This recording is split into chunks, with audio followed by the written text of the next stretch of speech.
Welcome to this next business update. Today we'll be talking about the Tenant Opportunity to Purchase Act. This did not pass, but it almost did. And well, if you haven't heard about it, let me tell you. The Tenant Opportunity to Purchase Act is an invention by the community development corporations. They want to bring a law that has been tried and failed in Washington, D.C. to Massachusetts. The CDCs are nonprofits that operate real estate, and they would like to be able to operate more real estate. But because it's hard to get underwriting done for a nonprofit, the CDCs are proposing a law that would make landlords wait 220 days to close any occupied multifamily property. And the actual proposal is that you would have to offer it to your renters. And if they don't want it, they could gift their right to a community development corporation or another nonprofit. The process that we've outlined based on the proposals in Massachusetts has three different tracks that take up to 220 days altogether. You would have to sell your property on the market, but then when you get a buyer to write their name onto a purchase and sale agreement, you would take that P&S to your renters and ask if they want to replace the buyer's name with their own name or the name of their tenant association or CDC. The law is really egregious and clearly hasn't been written with any landlord or broker input.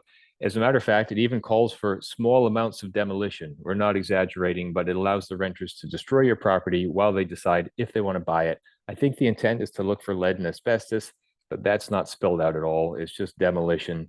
There's a second track the renters could go down getting a refund. And then the financing track, of course, is difficult to finance a nonprofit or new tenant association. That takes up to 160 days added on to the 60 that you had to wait for the renters to decide. That's how you get 220 days to close.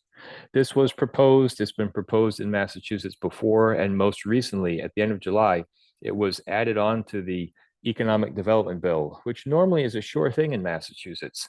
As a matter of fact, it's so sure that reps and senators added over 800 amendments trying to get their different projects passed into law because the Economic Development Bill always passes, except this time it didn't pass. A 1986 tax law has potentially set us up for billions of dollars in tax rebates because Massachusetts revenue increased too fast according to this old formula.